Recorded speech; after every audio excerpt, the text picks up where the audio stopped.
Hey guys, welcome back to the channel. I'm Justin Davis from Drone Camps RC, and I have another RC car review here for you today. This is the ZD Racing 9006. I've seen this one around, and now I get a chance to drive it and review it for you. So we're going to take it outside real quick, and then we're going to come back inside, and we're going to give you an overlook of what's inside the car, some of the external features, and tell you about what's so special about this one, and maybe what's not so special. So we'll go through all of that with you, but first let's go outside and do some driving.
Alright guys, welcome back from the field. We're going to take a look at this a little bit closer up now, and I'm going to take this canopy off and show you what's underneath the hood on this ZD Racing car. Now this one's actually on sale right now. I just looked on the website and I think it's down to like $156 or something like that, so not a bad deal for this car right now.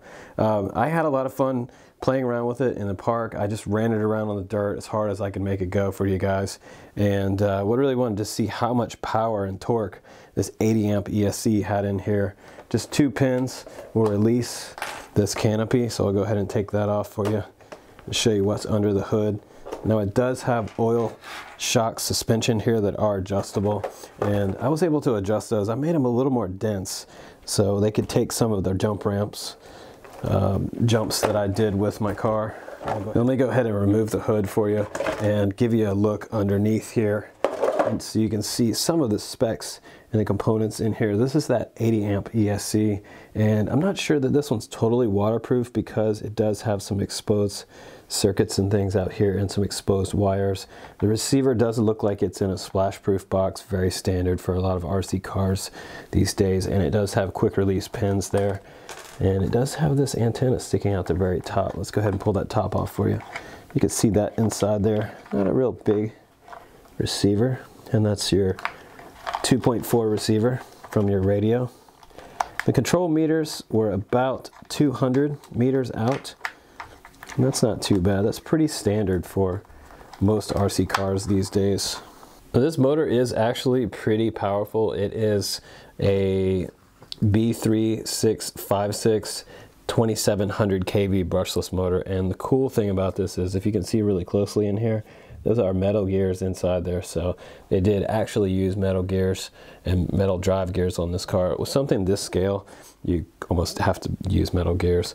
Now I'm wondering if the drive servo over here, it's a 9 kilogram power servo, and I'm wondering if there's metal gears inside that. I don't have time to open it up right now, but I'm assuming that those are metal gears for the price point on this car, and it did hold up during my testing, so I'm pretty confident in that. We have the battery bay over here, and the battery is actually a Dean's connector battery. It's 3S, and it's a 3000 milliamp. You're going to get close to 30 minutes drive time out of this, and the nice thing is it's inside this hard plastic case, so it protects the battery actually pretty well. Now the coolest thing about this car, in my opinion, for the beginner RC car guys, is the fact that everything in here is laid out really simple. You've got your ESC here, your receiver, your drive servo, your motor here, and your battery power supply there, and your drive shafts running straight down the middle of the car. Everything is metal in the drive shafts and the components, even the drive parts right here where the shaft hooks on, this pinion point right here, this is all metal, even in the center over here and up for the front part of the car where the four-wheel drive attaches. And the reason this layout is really nice for the new guys is because anything you had to replace in here, say if you had to put a new motor mount on, or if you had to put a new ESC on, there's only 3 wires here that connect the motor and a few here that connect to your receiver. So all you have to do is pop a fresh ESC or motor on there and you're ready to go. It looks very, very easy to work on in my opinion. Now the suspension on this car actually worked pretty good. I was pretty impressed with the suspension. It didn't flip over when I was doing donuts. It didn't flip over one single time. So that is really cool about the suspension on here. And the tires that come along with it, they took on some dirt out here, but they're actually kind of firm. If you want to do short course racing, you could take these off with this little tool that's included, and it's a standard size nut, so you can put any different style tires you want on here. They're very standard size for 1/8 scale. Just about any tire will fit on this. You could get some softer ones for short course racing for a little more traction. Now let's take a look at the rear of the car and this back wing and rear suspension. Everything is really nice and smooth in there with these oil shocks. They are adjustable, so if you turn this little dial right here, it will make them more dense or more springy, depending on what your drive style is. And they also have removable collars on the suspension that will make the suspension shorter or longer. So if you want your car to race lower to the ground, you can do that. Or if you want it to race higher off the ground, you have that option as well by adding more pins onto the springs to make it just a little bit longer. Now in the box, it came with the wing off. All I had to do was put these 2 bolts right here on and the wing was good to go. Pretty easy. And this provides a little more crash durability. When you do flip upside down, it protects your canopy pretty well when the front of the car hits first and the wing back here. Now the skid plate on the 9006 is not aluminum, but it is a very, very hard industrial plastic. You can see a little bit of dirt here from my bashing around.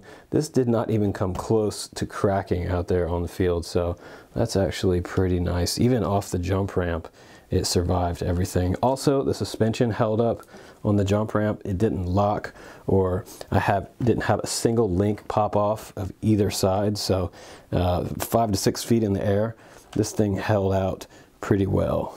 So the canopy on this car is actually pretty nice. It's very, very dense, hard plastic, and it's nice that they have these see-through windows on the front and the sides. I like that when they do that kind of detail. You can see all the way through those windows there. That's really nice.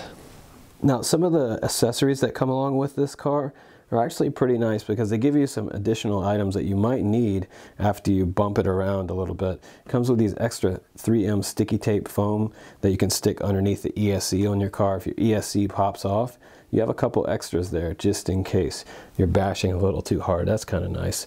But this B3 is the B3 Pro version, and it'll do from 1 cell up to 3 cell. It has 2 balance ports on the front, these 2 little white ports right here, 2 S charges right there, and 3 S charges right there.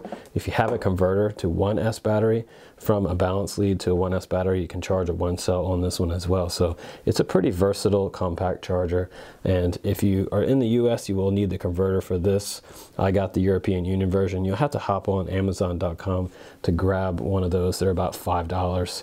Now you also get some extra spacers in here, and you also have this tool here, and this is a standard hub lock tool. This is going to take off the bolts right on the end, that nut that'll take your tire off very simply.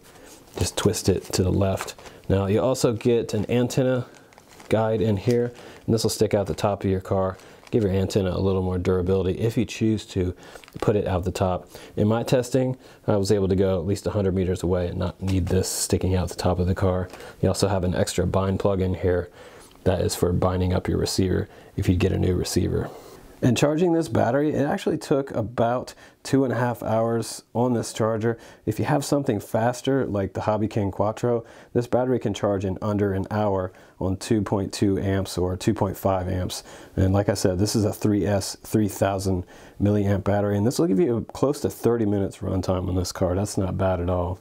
Now also on the front of this B3 Pro, you have 3 LEDs, and they will indicate how many cells you have charging.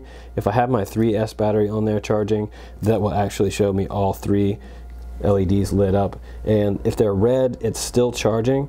If it's green all the way across, your battery's good to go. Now, I think one of the most impressive things about this car, the 9006, is the instruction manual that comes along with it. This is a really nice instruction manual. Everything in here is in plain English, and you can read it very easily. It's not total broken English. If you need to research tools, they have all your extra tools in here, some extra diagrams on what is included in the car, all the specs on your batteries, your ESC. It is a programmable ESC, by the way, the 80 amp ESC, and it also labels everything, where everything goes on the car, all the different specs, information about your radio, and it has exploded diagrams in here as well, which is super nice. I love exploded diagrams. So if you had to do a specific repair on a certain part of the car, this is nice because they actually have like the rear shock there on the very right hand side, and they have the same back there for the rear hub carrier assembly right there. We have wing exploded diagram, front suspension assembly, the C-mount assembly. Everything is in this manual, and this goes like this on and on all the way to the very back of this manual until you get to the full exploded diagram of the 9006, and this is super detailed. After that, you have all your replacement parts here, and you have stock numbers for all the different replacement parts if you needed to make an order for your 9006, even all the hardware included on there. And it also has the sizes of each piece of hardware. That's super nice. In the very back, we have more part numbers and names of all the different parts listed here. So very detailed and very nice manual included with that. So let's take a look at this transmitter that came along with it. Now, this is going to get you about 200 meters out. That is a pretty good distance for an RC car. Now, you have 4 AA's in the very bottom here. It looks like it takes way more than that, but it actually only holds 4 AA's in the very bottom. And I put my rechargeables in here. See these little extra slots on the right and left? Those aren't occupied at all. Just the 4 in the center will actually run this transmitter. It's kind of nice because you can recharge them on the bench. You also have that 2.4 antenna coming up out here, and a drive wheel actually looks pretty decent on here. It is foam coated on the outside. It's not plastic, so it's nice and soft for driving. And over here a little bit closer, we have a few different things here. We have this power switch here that's going to show me red because it's looking for the receiver, which is not on right now. You've got throttle trim on this side, steering trim here to move it right and left if it's drifting one way or the other. And then you have the dual rate steering trim right here. So this affects the throttle. When you go left with it, a little too far left will make it usually run in reverse automatically, so you got to find the sweet spot on this trim right here to make sure that your forward throttle and reverse work correctly. Get that set and just leave it right there.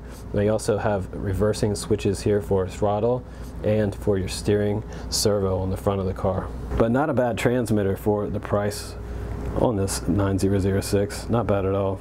So let's give some final opinion and thoughts on this ZD9006. I would love to see the aluminum version of this one. This is the all plastic version, but in my racing and playing around with it, I didn't abuse this one as much as I did the DHK, mainly because it didn't have all the upgrades already on here, so I kind of took it easy on this car a little bit. I didn't give it a full drone camps bashing like I normally do, but you know what? This one is a lot of fun to drive. It's super fast, and the suspension is really nice on here. The car didn't flip over one time when I was doing donuts or really tight turns, so it is really nicely tuned from the factory, and that's kind of a big deal when you're using a racer, because if you hit extreme throttle in a race and you're taking a curve, you don't want your car to flip over. So overall, I do really like the look of this car, especially from the side profile. It's super low profile, and it just looks fast sitting on the bench. It really does. I love these oversized tires and how high it sits off the ground. It has a lot of clearance for an RC car, and it's definitely going to get an upwards of 40 miles an hour with this car. Plenty of range with the transmitter, and it handled bashing around quite good in the park, so I'm pretty impressed with it. I like the fact that it is 4-wheel drive, so it can handle quite a bit of off-road bashing around and driving. Not a bad choice if you're looking for something for a decent deal for, I think it was $156, like I was saying before, but you can check out that link below.